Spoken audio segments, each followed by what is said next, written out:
anteriormente, a gente percebe o seguinte, tem um aspecto que a gente chama de higiene do sono, que foi falado muito isso. O que acontece? Você tem que ter estratégias, até antes de fechar o diagnóstico da insônia.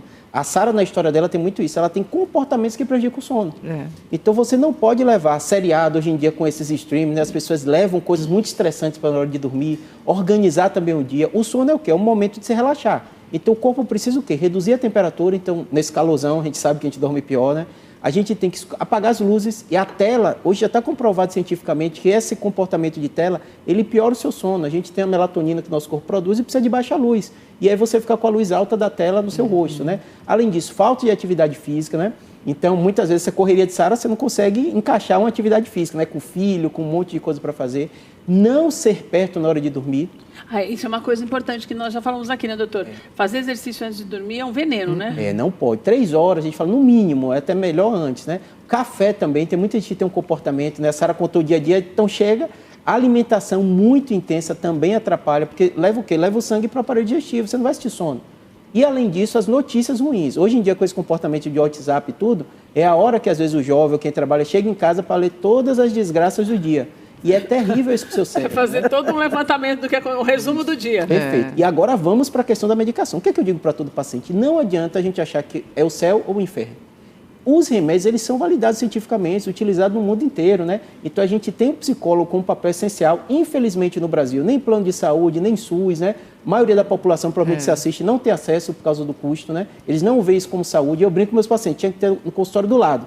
Passa por mim, neurocirurgião, dou provavelmente a pior notícia da vida dela. E tinha que ter o SUS normalmente ali junto. E tinha que ter no SUS. Infelizmente, o acesso é muito ruim, né? Mas, além disso, muitos pacientes vão precisar de droga. Ansiedade, depressão, né? Sim. Eu uso o termo droga porque realmente é algo que vai mexer no seu sistema nervoso central. Por isso que esses remédios são controlados. Mas você não pode achar que ele é desnecessário. Eu até brinco com meus pacientes. Eu falo, é melhor você dormir com remédio do que você não dormir. Ele não daí ele tem os dois pontos extremos, né? Ele não é desnecessário e também não é o essencial. Só Perfeito. Ele não vai resolver. Perfeito. E o que acontece? Como tudo na vida tem um risco, né? Teve debate de vacina, teve debate de um monte de coisa. Os remédios também. Então, eles têm os riscos. Quais são os riscos dos remédios de tarja preta? E aí eu gosto de dizer o nome porque a pessoa se identifica mais. É o diazepam, é o Rivotril, né, o Zolpidem, que são remédios o quê? Que ele mexe no seu sistema nervoso central, eles são inibidores do sistema nervoso central e ajuda você a dormir.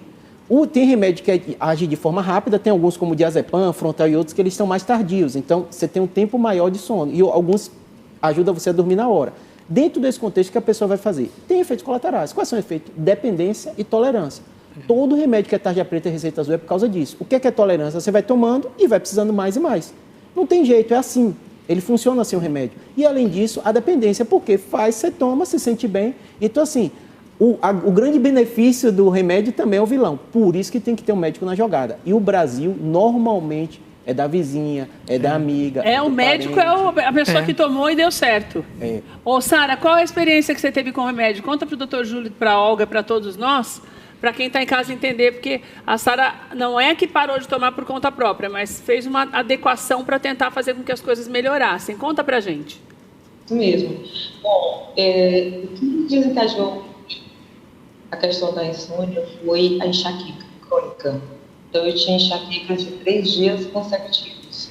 Isso foi uma das que picotou. Uma das consequências dessa falta de sono foi essa enxaqueca que você adquiriu, ou seja, você não dormia bem e daí sentia essa dor de cabeça sempre, né, Sarinha? Cabeça enorme, tudo. E eu queria só levantar um ponto aqui com a questão dos traumas também, né? Porque na época em que essas enxaquecas elas eclodiram, foi na época que eu recebi o diagnóstico da minha filha, porque foi tardio, né? Eu comentei que o autismo na menina é mais difícil de diagnosticar. Então, ela tinha rituais, ela tinha pesadelos, aí ia para minha cama, dormir comigo. Aí eu já ficava preocupada e não dormia. Ela dormia e eu não dormia. Meu Deus. Das que ela tinha. E não sabia o que era ainda, né, Sara?